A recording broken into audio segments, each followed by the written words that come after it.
Amazing people. No matter where we go, it's the response has been so incredible. And this was a tough one tonight. Those roads were wet and icy. Hi, Steve. They were icy and miserable, but boy, is this beautiful country, huh? This is beautiful. This is beautiful. We did a couple of big slides coming up here. It was a beautiful trip. Beautiful trip. I think we'll go a little bit slower going back, but it's fantastic. Thank you all very much. And you know, we're going to do a little different today. We're going to take some questions because a lot of people have questions. And it's been an amazing period of time. We're leading in every single poll, both national and state. Some big ones are coming up, and I have great confidence that we're going to do very well in the ones that are coming up. But we're doing great. And in New Hampshire, we're really doing well. We are really doing well. And Iowa, we're leading, and in South Carolina, we're leading big, really big, and all over. So it's been amazing. And the spirit that I see when I go around, we go to Dallas and we go to Oklahoma. We had 20,000 and 20,000 people both. And we, no matter where we go, Mobile, Alabama, we had 35,000 people. It's been incredible. And I love coming here. This is such an important place. And I promise you one thing, that if I win, and I hope I'm going to win, one of the small things we're doing is we're keeping New Hampshire and Iowa in that very important two positions. We're not changing. Because I was hearing a lot of talk that they're going to move you and Iowa back. They're not doing it if I win. I tell you right now, that I promise you. You're going to stay right here. Because there's something, there is something great about tradition, something beautiful about it. There's also something beautiful about the people. I've gotten to know so many friends in New Hampshire, and there's something really amazing about the people. It's like we want to work hard, we want to really do something good for our families, and we want to do something absolutely great for our country. And that's what the spirit is up here. And I see it all the time, and every time I come up, I see that new spirit. You know, we have so many things happened over the last week and a half since Paris. And one of the things I bring up, and I bring it up all the time, is the Second Amendment. Because when you look at that slaughter that took place, Paris is one of the toughest gun zones anywhere in the world. You can't have a gun. And France also can't have a gun. It's virtually impossible to get one. And you look at those places where it was carnage. It was horrible. A horrible thing to watch and a horrible thing to see. And the aftermath was just disgraceful. And I can tell you, if people in that room, some of them, not many, you don't need too many, if a few of these characters, I'm looking at a couple of them, stand up, let me see, stand up.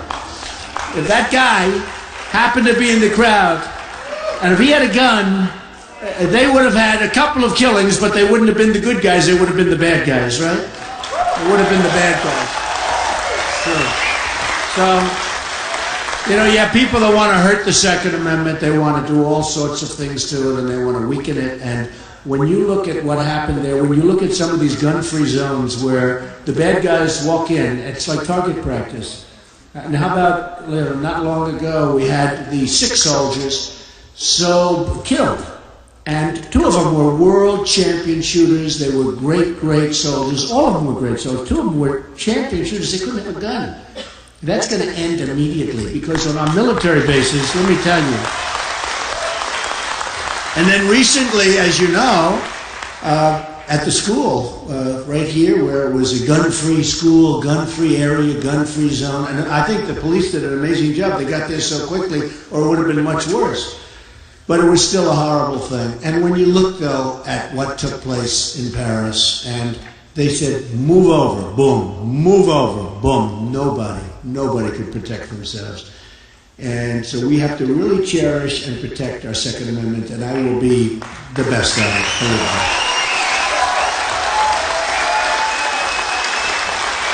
me. Another thing I want to just talk about quickly, Common Core. We're going to bring education, and we're going to bring the parents and get the parents involved and all of the people locally involved. Common Core is ridiculous. You have people... I mean, when you think of it, Jeb Bush loves Common Core. How do you love Common Core? You can't live Common Core. It's the bureaucrats in Washington sitting down, getting a big fat paycheck, and then you look at our education where it's rated. We're rated number 28 in the world, and yet we're rated number 1 in terms of paying for per student, per pupil. We're rated number 1. And there's a big difference between number 1 and number 2. It's a tremendous difference. So we spend more per student than any other country in the world, and yet we're number 28. And we have third world countries that are ahead of us in education. Common Core is no good. You have to do it locally, and it's going to be much better. We'll do much better. You'll see us zoom up in the list. I was sort of, I'm a big believer. I'm such a believer in education. I understand education, and as somebody that really likes school, believe it or not, I like school. But I saw parents when they were involved with their classes and where you had the whole thing where the parents would come in and they'd form really little cliques around education. And you'd have people, they wanted to focus on math, they wanted to focus on English, they wanted to make their kids great. So I saw that and I watched it. I went to different places. I went to somewhere they didn't have that. But where they had it, everybody did better. And you can't do that through Washington. And you can't do that through bureaucracy. So whether it's, Thank you. So whether it's Bush or whether it's anybody wanting Common Core, it's just the wrong thing. It's the wrong thing for the children, much more importantly than us. It's for the children. It's the absolute wrong thing. So since Paris, I've changed a lot in terms of what I'm telling people. Because I would talk about trade with China, very important, but I can do that out of my back pocket. Believe me, I'll do a great job. I promise you that's going to be easy. But I won't go into any long stories about it, but I will tell you what they do with the devaluation of their currency and how they take advantage of us is hard to believe that we allow it to go through, and it's only because our politicians and our leader are incompetent. That's the only reason it happens. It's unbelievable what they do. $450 billion trade deficit, numbers that you can't even believe. We don't even know what the trade deficit is, it's so large.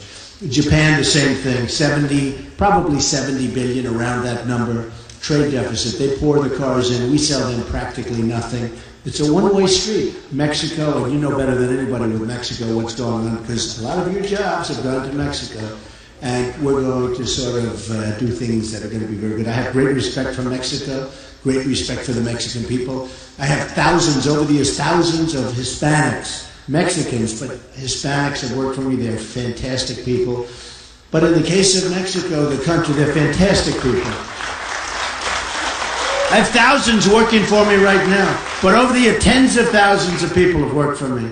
And I will tell you, the Hispanics are great people, and I think I'm going to win the Hispanic vote. Tell you what, they just did a poll in Nevada where I'm leading with Hispanics, okay? People are sort of like a little surprised.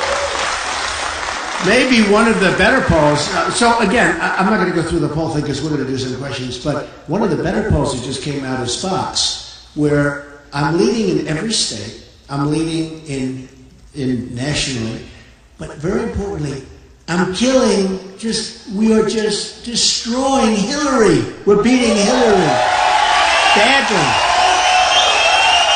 We're beating her badly. So I talk about trade. I talk about the fact that we are going to repeal and replace Obamacare. Obamacare is a disaster, so we're going to do that. We are going to take care of our vets. Our vets are not taken care of properly. Where's my guy? Stand up, my man. He's become more famous than me in New Hampshire, right? He's more famous than me. Am I doing the right thing? You know, we're going to take care of our vets. And it is true. You know, we have illegal immigrants coming across the border unimpeded. Our border patrols are told to stand down. Stand down. You can't do anything. Stand down. People walking right through. Just walking across the border where you have Obama signing the executive order. Just come on in. Come on in. You either have a border or you don't have a border. Very simple. Very simple. And if you don't have a border, you don't have a country. You don't have a country. So we're going to build a wall. It's going to be a great wall. It's going to be a real wall. It's not going to be a penetrable wall. And people are going to come into our country, but they're going to come in legally. They're going to go through the process. They're going to come in legally, and that's the way it's going to be. And I want people to come in, and you want people to come in. And I don't want to lose a lot of our great talent. You know, we have students that come from Asia and come from all over. And they go to Harvard, and they go to Yale, and they go to Penn, and they go to all of the great schools. They go to Stanford. And as soon as they're finished, boom, they have to get out. It's unbelievable. Those people have to get out.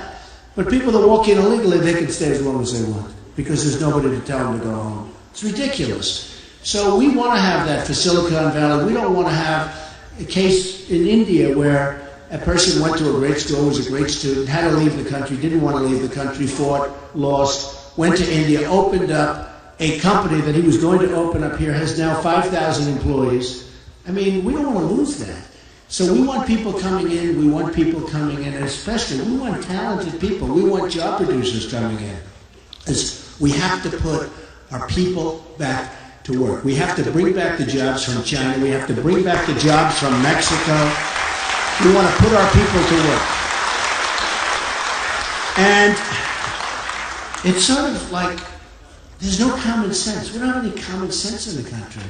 There's no common sense. You know, sometimes you'd say, are they intelligent people? The people that make some of these decisions. President Obama is right now saying that global warming is the single most important thing facing our country. No, he's saying it. And I thought, when I heard it, I thought somebody was joking with me. He said it. He said it yesterday, said it the day before. Here we have ISIS, we have Russia, we have things that we never had. I mean, Russia wasn't the big problem. It turned out to be a big problem. The relationship that Obama has with Putin is horrible. It's horrible. And I'm not blaming. You know, sometimes you don't get along with people, you don't get along. But I don't think we've ever been in such peril. And the reason we're in such peril is the power of weaponry today. My uncle was a professor at MIT, Dr. John Trump. And he was a very brilliant guy. And he told me many years ago, he was an engineer, he told me many years ago that the power of weapons, this is years, he said, it's so frightening what will be.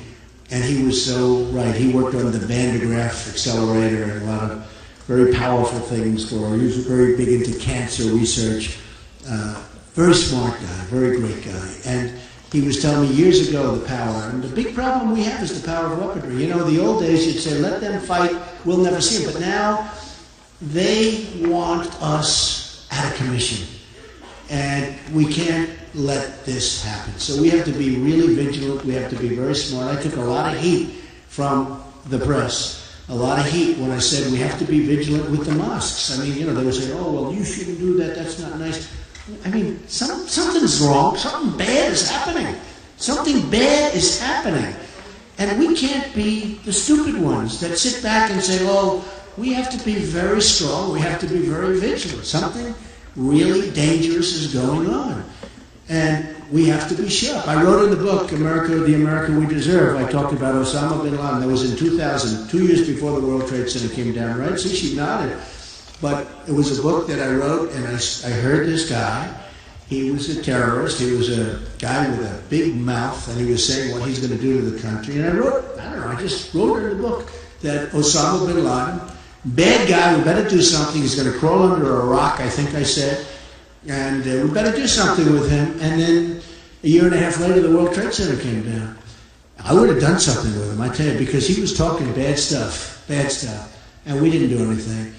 And one of the MCs, one of the morning show people, who's a fantastic guy, Joe Scarborough, said, you know, Trump actually called Osama bin Laden before the World Trade Center came down. He said, let me see the book. He wanted to see it because he didn't even believe it.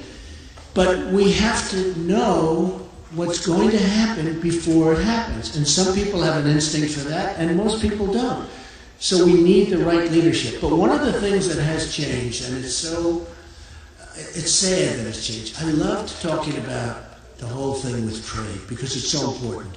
I love talking about even Obamacare. It's going to fold itself in 17. You know, I don't know if you see what's happening. Your premiums are doubling, tripling. They're up to 35, 40%. They're going up by numbers that nobody can believe. It's lousy coverage. You get, and by the way, you get coverage for things you'll never use. That's one of the reasons it's so expensive. You have people that are covered for things that can never happen to them, and things that don't even pertain to them, but it's through the roof. And, the deductibles are so high that unless you get hit by a truck, you're not going to ever be able to use it anyway. Not that you want to use it, but you need it for safety. And it's going to, in 17, literally implode. It's a disaster. And I guess you've been reading the articles over the last... And I've been saying it's going to implode. Very few sign-ups. It's a disaster. And whoever the next president better be good, because that's going to be a big thing. But the good news is we repeal it and we replace it. We don't try and fix it because it's not fixable. We repeal it and we replace it with something that can be so good. We get rid of the lines between states. We let the privates come in and they bid. The insurance companies make a fortune with Obamacare. And they were big contributors to Obama. And right now you have contributors. I'm proud to say I'm the only person that's self-funding his campaign. I self-fund my campaign.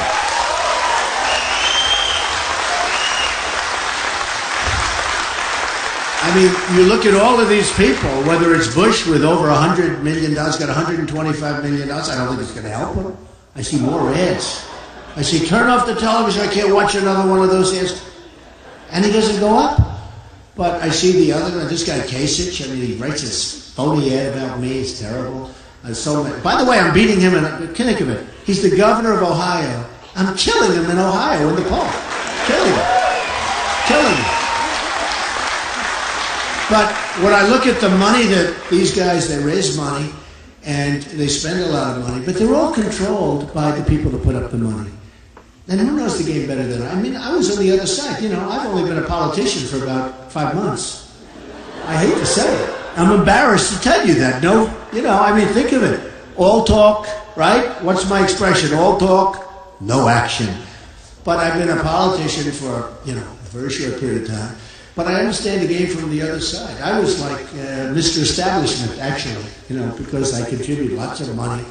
And, look, I'm not knocking the system. I guess there's probably no system that can be perfect. But I can tell you this. When somebody gives $1 million or $5 million or $2 million to Kasich or Bush or any of these guys, they're totally controlled, 100% controlled by that donor. And when that donor has a company, or when that donor is representing a country because they're lobbyists and they get a lot of money for being lobbyists, they will do whatever. These guys, they want to run for office again. They don't want to lose their fat cats. They don't want to lose all of that source of money. They're not going to lose it. They're going to do whatever they want. And me, I'm working for you. I'm doing this. I want to make this country so great again. It's got such problems with the regulations. With everything is just wrong. Everything is just wrong. So what's happened, though, is since Paris, I've changed my talk and changed whatever I say in the speech, and I've changed it very strongly. Oh, look at all these people. They're still pouring in. It's hard to get in. It's hard. Hi. I hope you didn't miss. Should I start all over again? I'll start all over again. Thank you for coming. But I've changed my speech, and I've really been focusing now on terrorism and borders, because, they do intercede very strongly. And when I came out in June, and I announced from Trump Tower in New York City about illegal immigration, I'm going to run for president. It takes courage to run for president. I'm saying, oh my God, look at that down there. You had to see the lobby of Trump Tower. I have never seen so many cameras in my life. It looked like the Academy Awards. And I said to my wife, well, let's go, the famous escalator, right? And she went out and looked very elegant waving, and I'm waving, but I just took a deep breath. I said, we got to do it. We got to do it. And I made a speech, and it was interesting because it was very well received. Then a week and a half later, they said, well, wait a minute, maybe that was a very harsh statement. I talked about illegal immigration, and it turned out to be right. Illegal immigration is a big problem. And then you had the killing of Kate, and the killing of Jamil, and the killing of so many people, and so many things are going on so bad. You also, excuse me, but you're losing tremendous numbers of jobs. People in this country can't get jobs. And illegals are coming in and taking jobs that people here would like to have. A lot of bad things are happening. And I brought it out to the forefront. And then I went up, way up in the polls. And a lot of that, I guess, had to do with illegal. I talk about a lot of other things, but a lot of people think that if I didn't bring up illegal immigration, which is a huge problem, we wouldn't even be talking about it. We wouldn't be talking about it now. The other candidates wouldn't be talking. I mean, they wouldn't be talking about it. And, you know, you look at Rubio, who's very, very weak on illegal immigration, and I mean extremely weak. You look at his stance on amnesty. He wants amnesty for everybody. He was a member of the Gang of Eight. He's going to be very bad on illegal immigration. You have to have it. When Jed comes out and said, you know, remember he talked about love, right? They come in for love. I said, they come in for what? Right? Remember the famous expression? I actually said a couple of things. Between Common Core and they come in for love, I said, that's the end of his campaign. I think I turned out to be right. But all of them are weak, and they're just weak. I think they're weak generally. You want to know the truth, but I won't say that because I don't want to get myself. I don't want to have any controversy. Is that okay? No controversy. So I refuse to say that they're weak generally, okay? They're fine people. And some of them are fine people, but they are weak on certainly illegal immigration, and we have to be very strong, and we have to be very vigilant. But what's happening is that the borders, and you know, everybody gives me the A+ on the borders, but the borders have turned into be very important, having to do with terrorism. Because we don't want people coming in that are looking to hurt us, that are looking to do numbers on us, that are looking to blow up cities and blow up buildings and blow up even mountaintops, okay? We don't want that. We want people that we want. And when I looked at the Syrian migration, it's a terrible thing to look. I mean, it's a horrible thing. And frankly, I think Merkel did a horrible job when she accepted so many. I think in Germany, they're going to have problems like you've never seen. They already have. They're having huge problems. You're having huge crime waves and huge problems. But what they should do and what they should have done, because we all have a heart, we want to see it worked out. I mean, it's sad. I mean, it is sad, but I will say this, and I was the first one to bring it up. Now people bring it up when they see, but they see this migration. You see so many young, strong guys, right? Younger than you. Stand up. Let me see. Stand up. Look at this guy. Younger. They might not, he's been a friend of ours, they might not be tougher than you. I think you're tougher than them, but you know what? They're young, strong men. So many men. And you see few women and children, but you see so many men. And at first I heard maybe 3,000. I said, oh, maybe, you know, it was brand new. And then all of a sudden you start to say, what's going on here? And then you hear they want to bring in 10. But you know that number's not 10,000. You know the number's going to be much higher. And even if it was, you can't take it. There's no documents. There's no documentation whatsoever. There's no paperwork. Nobody knows where they come from. Nobody knows if they're ISIS. And I say it could be the great Trojan horse of all time. And you know, you don't need to have 10,000 people like that. You need to have 20 and 30 and 5 and 2. We can have trouble like we've never had before. But you look at these young, strong people, and the first thing I said, why aren't they back fighting for their country? But the second thing, when you look at the migration, you build a safe zone in Syria, where I think they want to be anywhere. You know, it's interesting, I have thousands of people that work for me, and when they retire, a lot of them are from outside of this country. They come from countries that you wouldn't think would be like a place you'd want to go back to. They all want to go back to their country. That's where they grew up. That's where they have relatives. That's where they have whatever, history. And it's surprising. You know, they grow up, they work in the United States, and they want to make money, and they're here legally in my case. I do the E-Verify stuff, and there's a lot of ways of making it so it works. But they want to go back to their country. And it actually surprises me. You know, they say, well, don't you like it? Well, we do, but you know, Mr. Trump, it's my country. It's my country. I love my country. It's really amazing. Well, I think it's probably in its own way true with Syria, too. And it would be great if you could do, and you have to get the Gulf states. I mean, the Gulf states make so much money, and they're not taking anybody. I mean, they're smart in that way. They're smart, but they're not taking anybody. They're putting up very little money, and they have more money than anybody. And they're just not doing the thing. You got to get them and others, and we'll do a little bit ourselves. But we got to, you know, we got to devote our money to us for a change. We have to devote. We have to rebuild our country. We have to rebuild our country. You know, like as an example, I said we're going to build a wall. We are. We're going to build a great wall, and Mexico is going to pay for the wall. Mexico is going to pay for the wall. And some of these clowns, like Kasich, Mexico will never pay for the wall because they don't have a clue. They're not business people. You are. if we're losing 40 to 45 to even $50 billion a year with Mexico, we have a trade imbalance of those kind of numbers. Plus, we give them billions of dollars. We give Mexico billions of dollars. And all of that. Then you say to yourself, well, the wall is peanuts compared to the numbers we're talking about. So of course they're going to pay for it. But you have to have the right messenger. It's like Kerry was the wrong messenger with the Iran deal. The Iran deal is catastrophic. The level of stupidity. The first thing we should have said is, you got to give us back our prisoners. You give them back. Just give them back. We don't want to talk. Give them back. You give them back. According to what they said, this is hard to believe, they never once have asked for our prisoners back. So we gave them $150 billion. We gave them, in some cases, self-inspection. In other cases, 24 days, but the 24-day doesn't start for a long period. It's got a whole process, like a legal process, right? From MIT, stand up. But he never heard of my uncle. He's a professor at MIT, a great... And he tends to agree with me on global warming, I think. So that's good, because MIT is a good place. But we make these deals, they're so bad. And if we had the right messenger, we would have said, listen, you have to give us back our prisoners. First day, not at the end, where we just keep saying, okay, we'll take it. Okay, we'll take it. Stupid. You have to give us back. First day, 3 years ago. Did you ever see a negotiation take so long, by the way? I mean, somebody said to me, one of the big magazines said, how long should it take? And I said, 2 days, maybe a week.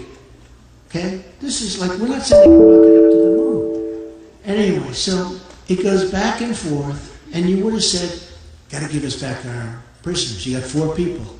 And it used to be 3, now it's 4. And they would have said no. And I would have said, it's okay. Guess what? Bye-bye. You leave the room, you double up the sanctions, maybe triple up the sanctions. I guarantee you within 24 hours they're calling and you got your prisoners. You got your prisoners. You got your prisoners. The same, well, I did write The Art of the Deal in all fairness, and I have built a great, great company and all that stuff. But you know what? Simple. They never even asked for the prisoners. And same thing with Mexico. You say, got to pay for the wall. Got to pay for the wall. They're going to pay for the wall. But the politicians that are up on stage, can you imagine? He's asking Mexico to pay for the wall. I'm saying, like, what's wrong with that? Hey, I've been saying bomb the oil for how many years? You've been listening to me, right? But I've been saying different. I'm saying bomb the oil and keep it. I'm saying take the oil. No. And give some of the enormous profits from that oil. When we left Iraq, we shouldn't have been in there first place. I always said, don't go in. You're going to destabilize the Middle East. You take a look. Anytime. 2004, 2003, Trump. Don't go in, don't go in. A group came to see me from the White House because I do get a lot of publicity for whatever reason. I don't even know what it is myself, if you want to know the truth. But I said, don't go in because you're going to destabilize the Middle East. So they said, no weapons of mass destruction. It turned out there were no weapons of mass destruction. So that was a disaster. But once we were there, and you had these 2 powers, Iran and Iraq, and they were the same. And they'd fight. They go 10 feet back, forth, they'd rest. 10 feet, forever, right? They fight. That's all they do is fight. They keep fighting. But we decapitated one of the 2. And so the other now is taking over. They're going to take over among the largest oil reserves in the world. People don't realize Iraq has among the largest oil reserves, second, according to many, but among the largest oil reserves of the world. And we had nothing. We left. And we had a president, we shouldn't have been there, but then we had a president that didn't know how to leave. He left nobody behind, and he announced when he's leaving. How would you like to announce when you're leaving to the enemy? So the enemy says, we're going to pull back. I know exactly what they said. They said, nobody can be that stupid. This is what